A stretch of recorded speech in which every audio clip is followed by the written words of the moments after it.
ಅಂದ್ರೆ ಈ ದೂರದೃಷ್ಟಿಯ ಚಿಂತನೆ ಒಬ್ಬ ಅರಸನಿಗೂ ಅಥವಾ ಆಡಳಿತಗಾರನಿಗೂ ಇರಲೇಬೇಕು ಅನ್ನೋದನ್ನ ತೋರಿಸ್ಕೊಟ್ಟವ್ರು ಮೈಸೂರ ಸಂಸ್ಥಾನದವರು.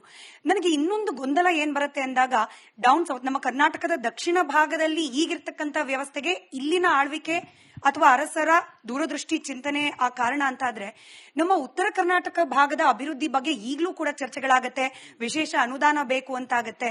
ಅಂದ್ರೆ ಆ ಭಾಗದಲ್ಲಿ ಈಗಲೂ ಕೂಡ ಅಭಿವೃದ್ಧಿ ಅನ್ನೋದು ಹಿಂದುಳಿದಿರೋದಕ್ಕೆ ನಮ್ಮ ಇತಿಹಾಸದಲ್ಲಾದ ಕೆಲವರ ದಾಳಿ, ಕೆಲವರ ನುಸುಳುಕೋರಿಕೆ ಇದು ಕೂಡ ಏನಾದ್ರೂ ಕಾರಣನಾ? ಹಾಗಾಗಿ ಉತ್ತರ ಕರ್ನಾಟಕದಲ್ಲಿ ಈಗಲೂ ಕೂಡ ಅಭಿವೃದ್ಧಿ, ಈಗಿನ ರಾಜಕಾರಣಿಗಳು ಸಮಾನವಾಗಿ ದೋಷಿತರೆ, ನಾನು ಅದನ್ನು ಒಪ್ತೇನೆ. ಆದ್ರೆ ಹಿಂದಿನ ಇತಿಹಾಸ ಕೆರೆತು ನೋಡಿದಾಗ ಅಲ್ಲೇನಾದ್ರೂ ಲೋಪಗಳು ಕಾಣುತ್ತಾ ನಮ್ಗೆ ಅಂತ ಹೇಳಿ.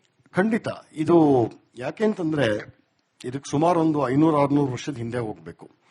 ಇವತ್ತು ನಾವು ಉತ್ತರ ಕರ್ನಾಟಕ ಅಂತ ಸ್ಥೂಲವಾಗಿ ಹೇಳ್ತೀವಲ್ಲ, ಅದು ಬೀದರ್, ಗುಲ್ಬರ್ಗ, ಬಿಜಾಪುರ, ಈ ಪ್ರಾಂತನ ವಿಶೇಷವಾಗಿ ಹೇಳಬೇಕು ಅಂತಂದ್ರೆ ಹೈದರಾಬಾದ್ ಕರ್ನಾಟಕ ಅಂತ ಕೂಡ ಹೇಳಬಹುದು.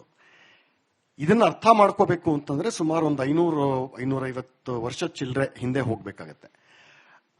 ಇಲ್ಲ, ಅದಕ್ಕೂ ಹಿಂದೆ ಹೋಗ್ಬೇಕು, ಸುಮಾರು 700 ವರ್ಷದ ಹಿಂದೆ ಹೋಗ್ಬೇಕಾಗತ್ತೆ. ಅವಾಗ ಬಂದವನು ಡೆಲ್ಲಿಯಿಂದ ಮೊಹಮ್ಮದ್ ಬಿನ್ ತುಗ್ಲಕ್ ಅಂತ, ಬಹಳ ಕ್ರೂರಿ ಮತಾಂಧ ದಾಳಿಕೋರ. ಅವ್ರು ಏನೇನ್ ಮಾಡ್ತಾರೋ ಖಿಲ್ಜಿ ಇವರೆಲ್ಲ, ಔರಂಗಜೇಬು ಆ ಸಾಲಿಗೆ ಸೇರ್ತಾನೆ. ಅವನು ಮೊಟ್ಟ ಮೊದಲ ಬಾರಿಗೆ ಡೆಲ್ಲಿಯಲ್ಲಿದ್ದಂತಹ ರಾಜಧಾನಿಯನ್ನ ಮಹಾರಾಷ್ಟ್ರದಲ್ಲಿ ಇವತ್ತು ದೌಲತಾಬಾದ್ ಅಂತ ಕರೀತಾರೆ, ಅದರ ಮೊದಲ ಹೆಸರು ದೇವಗಿರಿ ಅಂತ. ಅದು ಯಾದವರು ಆಳ್ತಾ ಇದ್ದಿದ್ದು. ಅಲ್ಲಿಗೆ ಅವನ ರಾಜಧಾನಿನ ಅವನು ಚೇಂಜ್ ಮಾಡಿಕೊಂಡು ಅಲ್ಲಿ ಡೆಲ್ಲಿಲಿ ಇಡೀ ಪಾಪ್ಯುಲೇಷನ್ ತಗೊಂಡು ಬರ್ತಾನೆ. ರಾಜಧಾನಿ ಅಂದ್ರೆ ಇವಾಗ ಉದಾಹರಣೆಗೆ ಇವತ್ತು ಬೆಂಗಳೂರು ರಾಜಧಾನಿ, ಬೇಡಪ್ಪ ಬೆಂಗಳೂರು ಬೇಡ ಹಾಸನ ಅಂತಂದ್ರೆ ನೀವು ಬರೀ ಹೊಸ ಗೌರ್ಮೆಂಟ್ ಆಫೀಸ್ ಕಟ್ತೀರಾ ಅಲ್ಲಿ ಅಷ್ಟೇ, ಆಡಳಿತದ ಸ್ಟಾಫ್ ಮಾತ್ರ ಕರ್ಕೊಂಡು ಹೋಗ್ತೀರಾ. ಇಡೀ ಬೆಂಗಳೂರು ಪಾಪ್ಯುಲೇಷನ್ ಹಾಸನಕ್ಕೆ ನೀವು ತಗೊಂಡು ಹೋಗಲ್ಲ. ಈ ಕೆಲಸ ಮಾಡ್ತಾನೆ ತುಗ್ಲಕ್.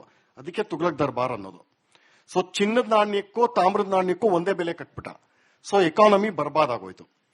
ಹೀಗಾಗಿ ಮೊದಲನೇ ಸಲ ಅವನು ಅಷ್ಟು ಸಂಖ್ಯೆಯಲ್ಲಿ ಅವನು ಡೆಲ್ಲಿಲಿ ಇದ್ದಂತಹ ಇಡೀ ಪಾಪ್ಯುಲೇಷನ್ ಅನ್ನ ಇಲ್ಲಿ ಸ್ವಲ್ಪ ಗಂಟಲು ಕೆಟ್ಟಿದೆ, ದೌಲತಾಬಾದ್ಗೆ ಅಂದ್ರೆ ದೇವಗಿರಿಗೆ ಶಿಫ್ಟ್ ಮಾಡ್ತಾನೆ. ಅಲ್ಲಿಂದ ನಿರಂತರವಾಗಿ ದಾಳಿಗಳು ಮಾಡ್ಕೊಂಡ್ ಬರ್ತಾನೆ. ದಕ್ಷಿಣದಲ್ಲೆಲ್ಲ ದ್ವಾರ ಸಮುದ್ರದಲ್ಲಿ ಅಂದ್ರೆ ಹಳೇಬೀಡಲ್ಲಿ, ಬೇಲೂರು, ಇಲ್ಲೆಲ್ಲ ಸಿಕ್ಕಾಪಟ್ಟೆ ಲೂಟಿ ಮಾಡಿ ದೇವಸ್ಥಾನ ಧ್ವಂಸ ಮಾಡಿ ಎಲ್ಲ ಮದುರೈ ತನಕ ಎಲ್ಲ ಹೋಗ್ತಾನ ಅವನು. ಆ ಕಥೆ ಇದೆ. ವಿಶೇಷವಾಗಿ ಅವನು ಸತ್ತ ಮೇಲೆ ಅವನು ದೌಲತಾಬಾದಿಗೆ ಬಂದು ತಿರ್ಗಾ ವಾಪಸ್ ಡೆಲ್ಲಿಗೆ ಹೋಗ್ತಾನ ಅವನು ಕೊನೆಗೆ. ಅಲ್ಲೆಲ್ಲ ದಂಗೆ ಎದ್ಬಿಟ್ಟಿರ್ತಾರೆ ಅಂತ. ಸೊ ದೌಲತಾಬಾದಲ್ಲಿ ಅವನ ಆಡಳಿತ ವರ್ಗ ಉಳ್ಕೊಳ್ಳುತ್ತೆ. ಮಂತ್ರಿಗಳು, ಸೇನಾ ನಾಯಕರು ಇವರೆಲ್ಲ ಉಳ್ಕೊಳ್ತಾರೆ. ಅವರು ಸರಿ ಇವನ್ ಸತ್ತ ಮೇಲೆ ನಾನೇ ಸ್ವತಂತ್ರ ಸುಲ್ತಾನ್ ಅಂತ ಹೇಳಿ ಅವರು ಕಿತ್ತಾಡ್ಕೊಳ್ತಾರೆ. ನಿಧಾನಕ್ಕೆ ಒಂದಷ್ಟು ಗುಂಪುಗಳು ಈ ಕಡೆ ಎಲ್ಲ ಬರುತ್ತೆ ಕೆಳಗೆ, ನಮ್ಮ ಈಸ್ಟರ್ನ್ ಘಾಟ್ಸ್ ಅಂತ ಕರೀತಾರೆ, ಅಥವಾ ಪೂರ್ವದ ಕರಾವಳಿ ಇಲ್ಲೆಲ್ಲ ಬರುತ್ತೆ. ಅವರೆಲ್ಲ ಹರಡ್ಕೊಳ್ತಾರೆ. ಆ ಹರಡ್ಕೊಂಡಿದ್ದಂತಹ ವಿಶೇಷವಾದ ಒಂದು ಪಂಗಡ ಮುಂದೆ ರಾಜಕೀಯದ ಅಧಿಕಾರ ಹಿಡ್ಕೊಂಡು ಬಹಮನಿ ಸುಲ್ತಾನತ್ ಅಂತ ಅವರು ಶುರು ಮಾಡ್ತಾರೆ. ಅವರು ವಿಜಯನಗರ ರಾಜರ ಆಜನ್ಮ ವೈರಿಗಳು. ಹೇಗಾರೋ ಮಾಡಿ ಇವರನ್ನು ನಾಶ ಮಾಡಬೇಕು ಅಂತ ಒಂದು 200-250 ವರ್ಷ ಜಗಳ ಆಡ್ತಿರ್ತಾರೆ. ಸೊ ಇವರು ಕಬಳಿಸ್ಕೊಂಡಂತಹ ಜಾಗಗಳು ದೌಲತಾಬಾದ್, ಅದು ಔರಂಗಾಬಾದ್ ಡಿಸ್ಟ್ರಿಕ್ಟ್ ಬರುತ್ತೆ, ನಾಂಡೆಡ್, ಅಲ್ಲಿಂದ ಹಾಗೆ ಕೆಳಗೆ ಬಂದ್ರೆ ಬೀದರ್, ಬಿಜಾಪುರ, ಗುಲ್ಬರ್ಗ, ಆಮೇಲೆ ಗೋಲ್ಕೊಂಡ ಅಂತ 4-5 ಬಹಮನಿ ಸಲ್ತನತ್ ರಾಜ್ಯಗಳಿದ್ದಿದ್ದು. ಗೋಲ್ಕೊಂಡ ಅಂದ್ರೆ ಇವತ್ತು ಹೈದರಾಬಾದ್, ವರಂಗಲ್ಲು, ಇಲ್ಲಿಗೆಲ್ಲ ಇವತ್ತಿನ ತೆಲಂಗಾಣ ಅಂತಾರಲ್ಲ ಅಲ್ಲಿ, ಪ್ಲಸ್ ಕರ್ನಾಟಕ, ಉತ್ತರ ಕರ್ನಾಟಕ. ಅವರು ರಾಜ್ಯದ ಆಡಳಿತ ಅನ್ನೋ ನೆಪದಲ್ಲಿ ಮಾಡ್ತಾ ಇದ್ದಿದ್ದೆಲ್ಲ ಬರೀ ಇಂಥದ್ದು ಗಲಾಟೆಗಳೇ, ನಿರಂತರ ಯುದ್ಧ ಮಾಡೋದು, ಸಿಕ್ಕಾಪಟ್ಟೆ ಕನ್ವರ್ಷನ್ ಮಾಡೋದು, ಸುಲಿಗೆ ಮಾಡೋದು, ತೆರಿಗೆ ಸುಲಿಗೆ, ಬಹಳ ಬ್ರೂಟಲ್ ಆಗಿ ಸುಲಿಗೆ ಮಾಡ್ತಾ ಇದ್ರು ತೆರಿಗೆನ. ಹಾಗಾಗಿ ಅದರ ಅವಶೇಷಗಳು, ಆ ಕಲ್ಚರ್ ಇನ್ನ ಅಲ್ಲಿ ಉಳ್ಕೊಂಡಿದೆ ಉತ್ತರ ಕರ್ನಾಟಕದ ಭಾಗದಲ್ಲಿ. ನಿಮ್ಗದು ಹೈದರಾಬಾದ್ ಪ್ರಾಂತ್ಯದಲ್ಲೂ ಕಾಣುತ್ತೆ. ಈಚಿನ ಹೈದರಾಬಾದ್ ಒಂದು ಅರ್ಬನೈಸೇಷನ್ ಆಗಿಲ್ಲ ಕಳೆದ ಒಂದು 20-22 ವರ್ಷದಲ್ಲಿ. ಆ ಹೈದರಾಬಾದ್ ಮುಂಚೆ ಆಗಿರ್ಲಿಲ್ಲ. ಅದು ನಿಜಾಮನ ಕಾಲದಲ್ಲೂ ಕೂಡ ಆ ಹೈದರಾಬಾದ್ ಆಗಿರ್ಲಿಲ್ಲ. ಈ ಬಹಮನಿ ಆಮೇಲೆ ನಂತರ ಬಂದ ಅಸಫ್ ಜಾಹಿ ಅಂತ ಇನ್ನೊಂದು ವಂಶ, ಅವರೇ ತಮ್ಮನ್ನು ತಾವು ನಿಜಾಮ್ ಅಂತ, ಅಸಫ್ ಜಾ ಅಂತ. ಈ ಅಸಫ್ ಜಾ ವಸ್ತುತಃ ಔರಂಗಜೇಬ್ ಆಸ್ಥಾನದಲ್ಲಿ, ಔರಂಗಜೇಬ್ ನಂತರ ಅಲ್ಲಿ ಒಂದು ಪ್ರಮುಖ ಗವರ್ನರ್ ಆಗಿರ್ತಾನೆ. ಮೊಘಲ್ ಎಂಪೈರ್ ಸರ್ವನಾಶ ಆದ್ಮೇಲೆ ನಂದು ಒಂದು ಚಾನ್ಸ್ ಇದೆ, ನಾನೇ ಸ್ವಂತ ಸುಲ್ತಾನ್ ಆಗ್ತೀನಿ ಅಂತ ಇಲ್ಲಿಗೆ ಬಂದ್ಬಿಡ್ತಾನೆ. ನಾನೇ ನಿಜಾಮ ಅಂತ ಹೈದರಾಬಾದ್ ಅಲ್ಲಿ ಅವನು ಘೋಷಣೆ ಮಾಡ್ತಾನೆ. ಅವನ ಅಂತಃಪುರ ಬಸವನಗುಡಿ ಎಷ್ಟು ದೊಡ್ಡದಿತ್ತು, ಕೇವಲ ಅವನ ಅಂತಃಪುರ. ಉದಾಹರಣೆ ಕೊಡಬೇಕಂದ್ರೆ ಈ ತರ ಸರ್ವನಾಶ ಮಾಡಿಟ್ಟು, no economy to speak of. ಅಭಿವೃದ್ಧಿ ಅಂತ ನೀವು ಹೇಳ್ತಿರಲ್ಲ, ಬೇಸಿಕ್ ಎಕ್ಸಿಸ್ಟೆನ್ಸ್ಗೆ, ದೈನಂದಿನ ಅಹನ್ಯಹನಿಗೂ ಕೂಡ ಜನಗಳಿಗೆ ಅಲ್ಲಿ ಮಾಡೋದು ಬಹಳ ಕಷ್ಟ ಆಗ್ತಾ ಇತ್ತು. ಆ ಪರಂಪರೆ, ಆ ದುಷ್ಟ ಪರಂಪರೆ ಈ ಹೊತ್ತಿಗೂ ಅದು ಅಲ್ಲಿ ಬಂದಿದೆ. ಆ ಜನಗಳ ಕಲ್ಚರಲ್ ಪಾಪ ಬಂದಿದೆ. ಅದು ನಾವು we can only show sympathy ಅಷ್ಟೇ. ನೀವು ಹೇಳೋ ಅನುದಾನದ ಪಾಯಿಂಟು ಹೇಳ್ತೀನಿ. ಎಲ್ಲಿ ಹೋಗುತ್ತೆ ಅನುದಾನ? ಪ್ರತಿ ವರ್ಷ ಕೊಡ್ತಾರೆ, ಪ್ರತಿ ಬಜೆಟ್ ಅಲ್ಲೂ ಕೊಡ್ತಾನೇ ಬಂದಿದ್ದಾರೆ 60-70 ವರ್ಷದಿಂದ. ಏನು ಉದ್ಧಾರ ಆಗಿದೆ? ಎಲ್ಲ ಸೋರಿಕೆ ಅನುದಾನಗಳಲ್ವಾ, ಕೆಲವರು ಜೋಬಲ್ ಮಾತ್ರ ಇರುತ್ತೆ. ಅದಕ್ಕೆ ಹೇಳಿದ್ದು ನೋಡಿ, ರಾಜಾ ಪ್ರಜಾವತ್ಸಲಾಹ. ಪ್ರಜಾವಾತ್ಸಲ್ಯ ಇದ್ರೆ ನನ್ನ ಹತ್ರ 100 ರೂಪಾಯಿ ಅನುದಾನ ಬಂದಿದೆ ಅಂದ್ರೆ 10 ರೂಪಾಯಿ ನಾನು ಇಟ್ಕೊಂತೀನಿ ಫಾರ್ ಮೈ ಲಿವಿಂಗ್ ಅಷ್ಟೇ. ಅಂದ್ರೆ ಈ ದೂರದೃಷ್ಟಿಯ ಚಿಂತನೆ ಒಬ್ಬ ಅರಸನಿಗೂ ಅಥವಾ ಆಡಳಿತಗಾರನಿಗೂ ಇರಲೇಬೇಕು ಅನ್ನೋದನ್ನ ತೋರಿಸ್ಕೊಟ್ಟವ್ರು ಮೈಸೂರ ಸಂಸ್ಥಾನದವರು. ನನಗೆ ಇನ್ನೊಂದು ಗೊಂದಲ ಏನ್ ಬರುತ್ತೆ ಅಂದಾಗ, ಡೌನ್ ಸೌತ್ ನಮ್ಮ ಕರ್ನಾಟಕದ ದಕ್ಷಿಣ ಭಾಗದಲ್ಲಿ ಈಗಿರ್ತಕ್ಕಂಥ ವ್ಯವಸ್ಥೆಗೆ ಇಲ್ಲಿನ ಆಳ್ವಿಕೆ ಅಥವಾ ಅರಸರ ದೂರದೃಷ್ಟಿ ಚಿಂತನೆ ಆ ಕಾರಣ ಅಂತ ಆದ್ರೆ, ನಮ್ಮ ಉತ್ತರ ಕರ್ನಾಟಕ ಭಾಗದ ಅಭಿವೃದ್ಧಿ ಬಗ್ಗೆ ಈಗಲೂ ಕೂಡ ಚರ್ಚೆಗಳಾಗತ್ತೆ. ವಿಶೇಷ ಅನುದಾನ ಬೇಕು ಅಂತಾಗತ್ತೆ. ಅಂದ್ರೆ ಆ ಭಾಗದಲ್ಲಿ ಈಗಲೂ ಕೂಡ ಅಭಿವೃದ್ಧಿ ಅನ್ನೋದು ಹಿಂದುಳಿದಿರೋದಕ್ಕೆ ನಮ್ಮ ಇತಿಹಾಸದಲ್ಲಾದ ಕೆಲವರ ದಾಳಿ, ಕೆಲವರ ನುಸುಳುಕೋರಿಕೆ, ಇದು ಕೂಡ ಏನಾದ್ರೂ ಕಾರಣನಾ? ಹಾಗಾಗಿ ಉತ್ತರ ಕರ್ನಾಟಕದಲ್ಲಿ ಈಗಲೂ ಕೂಡ ಅಭಿವೃದ್ಧಿ, ಈಗಿನ ರಾಜಕಾರಣಿಗಳು ಸಮಾನವಾಗಿ ದೋಷಿತರೆ, ನಾನು ಅದನ್ನು ಒಪ್ತೇನೆ. ಆದ್ರೆ ಹಿಂದಿನ ಇತಿಹಾಸ ಕೆದಕ್ ನೋಡಿದಾಗ ಅಲ್ಲೇನಾದ್ರೂ ಲೋಪಗಳು ಕಾಣುತ್ತಾ ನಮ್ಗೆ ಅಂತ ಹೇಳಿ. ಖಂಡಿತ.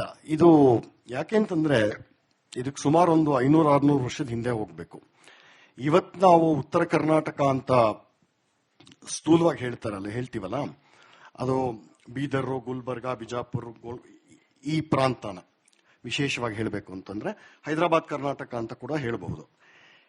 ಇದನ್ನ ಅರ್ಥ ಮಾಡ್ಕೋಬೇಕು ಅಂತಂದ್ರೆ ಸುಮಾರು ಒಂದು 500-550 ವರ್ಷ ಚಿಲ್ಲರೆ ಹಿಂದೆ ಹೋಗ್ಬೇಕಾಗತ್ತೆ. ಇಲ್ಲ, ಅದಕ್ಕೂ ಹಿಂದೆ ಹೋಗ್ಬೇಕು, ಸುಮಾರು 700 ವರ್ಷದ ಹಿಂದೆ ಹೋಗ್ಬೇಕಾಗತ್ತೆ. ಅವಾಗ ಬಂದವನು ಡೆಲ್ಲಿಯಿಂದ ಮೊಹಮ್ಮದ್ ಬಿನ್ ತುಗ್ಲಕ್ ಅಂತ, ಬಹಳ ಕ್ರೂರಿ ಮತಾಂಧ ದಾಳಿಕೋರ. ಅವ್ರು ಏನೇನ್ ಮಾಡ್ತಾರೋ ಖಿಲ್ಜಿ ಇವರೆಲ್ಲ ಔರಂಗಜೇಬು ಆ ಸಾಲಿಗೆ ಸೇರ್ತಾನೆ. ಅವನು ಮೊಟ್ಟ ಮೊದಲ ಬಾರಿಗೆ ಡೆಲ್ಲಿಯಲ್ಲಿದ್ದಂತಹ ರಾಜಧಾನಿಯನ್ನ ಮಹಾರಾಷ್ಟ್ರದಲ್ಲಿ, ಇವತ್ತು ದೌಲತಾಬಾದ್ ಅಂತ ಕರೀತಾರೆ, ಅದರ ಮೊದಲ ಹೆಸರು ದೇವಗಿರಿ ಅಂತ, ಅದು ಯಾದವರು ಆಳ್ತಾ ಇದ್ದಿದ್ದು. ಅದು ಅಲ್ಲಿಗೆ ಅವನ ರಾಜಧಾನಿನ ಅವನು ಚೇಂಜ್ ಮಾಡಿಕೊಂಡು ಅಲ್ಲಿ ಡೆಲ್ಲಿಲಿ ಇಡೀ ಪಾಪ್ಯುಲೇಷನ್ ತಗೊಂಡು ಬರ್ತಾನೆ. ರಾಜಧಾನಿ ಅಂದ್ರೆ ಇವಾಗ ಉದಾಹರಣೆಗೆ ಇವತ್ತು ಬೆಂಗಳೂರು ರಾಜಧಾನಿ, ಬೇಡಪ್ಪ ಬೆಂಗಳೂರು ಬೇಡ ಹಾಸನ ಅಂತಂದ್ರೆ ನೀವು ಬರೀ ಹೊಸ ಗೌರ್ಮೆಂಟ್ ಆಫೀಸ್ ಕಟ್ತೀರಾ ಅಲ್ಲಿ ಅಷ್ಟೇ, ಆಡಳಿತದ ಸ್ಟಾಫ್ ಮಾತ್ರ ಕರ್ಕೊಂಡು ಹೋಗ್ತೀರಾ. ಇಡೀ ಬೆಂಗಳೂರು ಪಾಪ್ಯುಲೇಷನ್ ಹಾಸನಕ್ಕೆ ನೀವು ತಗೊಂಡು ಹೋಗಲ್ಲ. ಈ ಕೆಲಸ ಮಾಡ್ತಾನೆ ತುಗ್ಲಕ್. ಅದಕ್ಕೆ ತುಗ್ಲಕ್ ದರ್ಬಾರ್ ಅನ್ನೋದು. ಸೊ ಚಿನ್ನದ ನಾಣ್ಯಕ್ಕೂ ತಾಮ್ರದ ನಾಣ್ಯಕ್ಕೂ ಒಂದೇ ಬೆಲೆ ಕಟ್ಬಿಟ್ಟ. So economy ಬರ್ಬಾದಾಗೋಯ್ತು. ಹೀಗಾಗಿ ಮೊದಲನೇ ಸಲ ಅವನು ಅಷ್ಟು ಸಂಖ್ಯೆಯಲ್ಲಿ ಅವನು ಡೆಲ್ಲಿಲಿ ಇದ್ದಂತಹ ಇಡೀ ಪಾಪ್ಯುಲೇಷನ್ ಅನ್ನ ಇಲ್ಲಿ ಸ್ವಲ್ಪ ಗಂಟಲು ಕೆಟ್ಟಿದೆ, ದೌಲತಾಬಾದ್ಗೆ ಅಂದ್ರೆ ದೇವಗಿರಿಗೆ ಶಿಫ್ಟ್ ಮಾಡ್ತಾನೆ. ಅಲ್ಲಿಂದ ನಿರಂತರವಾಗಿ ದಾಳಿಗಳು ಮಾಡ್ಕೊಂಡ್ ಬರ್ತಾನೆ. ದಕ್ಷಿಣದಲ್ಲೆಲ್ಲ ದ್ವಾರ ಸಮುದ್ರದಲ್ಲಿ ಅಂದ್ರೆ ಹಳೆಬೀಡಲ್ಲಿ, ಬೇಲೂರು, ಇಲ್ಲೆಲ್ಲ ಸಿಕ್ಕಾಪಟ್ಟೆ ಲೂಟಿ ಮಾಡಿ ದೇವಸ್ಥಾನ ಧ್ವಂಸ ಮಾಡಿ ಎಲ್ಲ ಮದುರೈ ತನಕ ಎಲ್ಲ ಹೋಗ್ತಾನೆ ಅವನು. ಆ ಕಥೆ ಇದೆ. ವಿಶೇಷವಾಗಿ ಅವನು ಸತ್ತ ಮೇಲೆ ಅವನು ದೌಲತಾಬಾದಿಗೆ ಬಂದು ತಿರ್ಗಾ ವಾಪಸ್ ಡೆಲ್ಲಿಗೆ ಹೋಗ್ತಾನೆ ಅವನು ಕೊನೆಗೆ. ಅಲ್ಲೆಲ್ಲ ದಂಗೆ ಎದ್ಬಿಟ್ಟಿರ್ತಾರೆ ಅಂತ. ಸೊ ದೌಲತಾಬಾದಲ್ಲಿ ಅವನ ಆಡಳಿತ ವರ್ಗ ಉಳ್ಕೊಳ್ಳುತ್ತೆ. ಮಂತ್ರಿಗಳು, ಸೇನಾ ನಾಯಕರು ಇವರೆಲ್ಲ ಉಳ್ಕೊಳ್ತಾರೆ. ಅವರು ಸರಿ ಇವನ್ ಸತ್ತ ಮೇಲೆ ನಾನೇ ಸ್ವತಂತ್ರ ಸುಲ್ತಾನ್ ಅಂತ ಹೇಳಿ ಅವರು ಕಿತ್ತಾಡ್ಕೊಳ್ತಾರೆ. ನಿಧಾನಕ್ಕೆ ಒಂದಷ್ಟು ಗುಂಪುಗಳು ಈ ಕಡೆ ಎಲ್ಲ ಬರುತ್ತೆ ಕೆಳಗೆ, ನಮ್ಮ ಈಸ್ಟರ್ನ್ ಘಾಟ್ಸ್ ಅಂತ ಕರೀತಾರೆ, ಅಥವಾ ಪೂರ್ವದ ಕರಾವಳಿ, ಇಲ್ಲೆಲ್ಲ ಬರುತ್ತೆ. ಅವರೆಲ್ಲ ಹರಡ್ಕೊಳ್ತಾರೆ.